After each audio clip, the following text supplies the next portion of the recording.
अगर कल आपको पुलिस अरेस्ट कर लेती है या आपके फैमिली मेंबर को उठा के ले जाती है तो सबसे पहले सवाल क्या होता है, अब बेल कैसे मिलेगी। लोग सोचते हैं बेल मिलना मतलब केस खत्म। नहीं, अगर लोग ये भी सोचते हैं बेल मिलना इम्पॉसिबल है, ये भी गलत है। नमस्कार, मैं हूं आशीष ऋषि, नॉर्थ वेस्ट लीगल कंसल्टेंट्स के साथ। आज मैं आपको क्लियरली समझाऊंगा बेल क्या होती है, कौन से केसेस में राइट होती है, कौन से केसेस में कोर्ट डिसाइड करता है, एंटीसिपेटरी बेल क्या होती है और अरेस्ट के बाद एग्जैक्ट प्रोसेस क्या होता है। सब कुछ लॉ के रेफरेंस के साथ। Let's start this.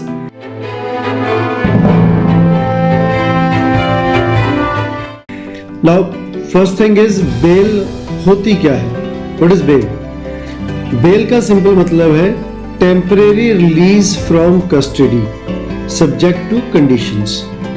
केस खत्म नहीं होता, ट्रायल चलता रहता है।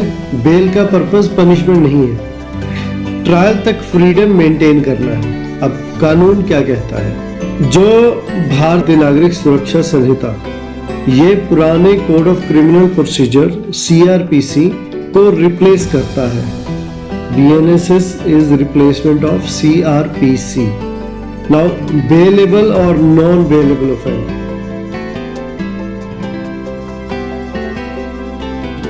Bailable offense BNSS के अंडर अगर ऑफेंस बेलेबल कैटेगरी में है तो बेल आपका राइट है, पुलिस स्टेशन लेवल पर ही मिल सकती है। माइनर जैसे इसके कॉमन जो केसेस हैं जिनमें बेल पुलिस स्टेशन में हो सकती है, होती है minor hurt, simple assault, certain cheque bounce cases जहां पुलिस बेल डिनाई नहीं कर सकती अगर फॉर्मेलिटीज कंप्लीट है तो।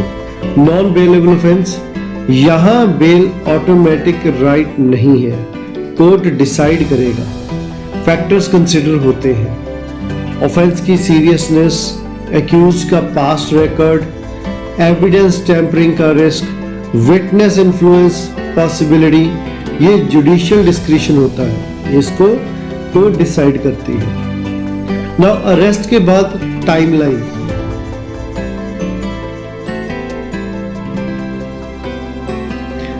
BNSS के अंडर अरेस्ट के बाद 24 घंटे के अंदर एक्यूज्ड को मजिस्ट्रेट के सामने प्रोड्यूस करना मैंडेटरी है। ये कॉन्स्टिट्यूशनल प्रोटेक्शन है। Section article 22 constitution of India, police 24 घंटे से ज्यादा कस्टडी में नहीं रख सकती without judicial approval. Regular bell होती है वो क्या होती है?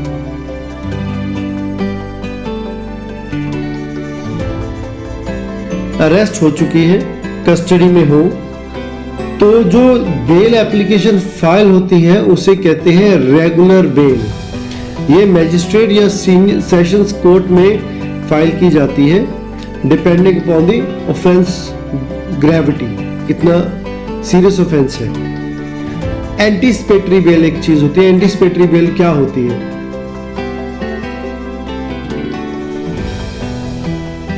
सबसे इंपॉर्टेंट कंसेप्ट है ये। एंटीसिपेटरी बेल का मतलब होता है अरेस्ट होने से पहले प्रोटेक्शन।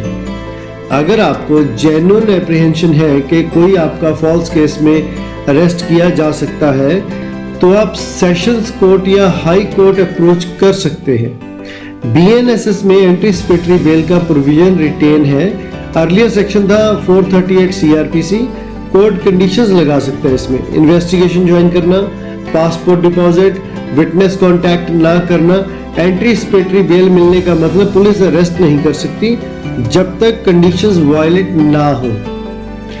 अब इसमें आगे आते हैं कि interim bail.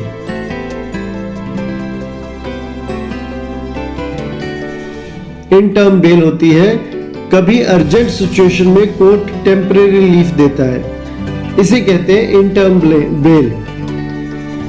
For example medical emergency है, कोई फैमिली इमरजेंसी है, ये शॉर्ट ड्यूरेशन के लिए होती है, क्वाइट शॉर्ट।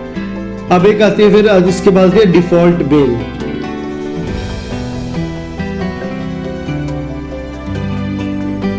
ये बहुत पावरफुल राइट है। अगर पुलिस इन्वेस्टिगेशन टाइम लिमिट में कंप्लीट नहीं करती तो अक्यूज्ड को मिल सकती है डिफॉल्ट बेल।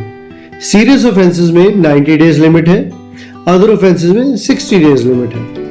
अगर चार्जशीट फाइल नहीं हुई within that specific period, bail right बन जाती है। ये पर्सनल लिबर्टी का स्ट्रॉन्ग सेफगार्ड है। Under article 21 constitution of India ये आपका सेफगार्ड, आपका एक राइट है। नाउ बेल की कई कंडीशंस भी होती है।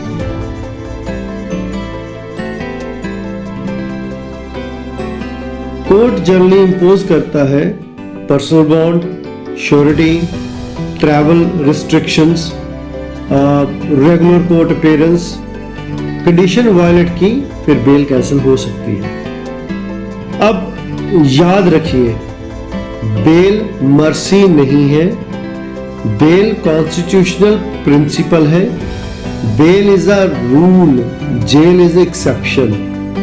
ये सुप्रीम कोर्ट का कंसिस्टेंट प्रिंसिपल रहा है, लेकिन हर केस फैक्ट्स पे डिपेंड करता है। इसलिए पैनिक नहीं, प्रॉपर लीगल स्ट्रैटेजी जरूरी है। वीडियो शेयर कीजिए, हो सकता है किसी फैमिली को आपकी अवेयरनेस इमरजेंसी में काम आ जाए। मैं हूं Ashish Rishi from north west legal consultant. Stay aware, stay legally protected. Jai Hind, thank you.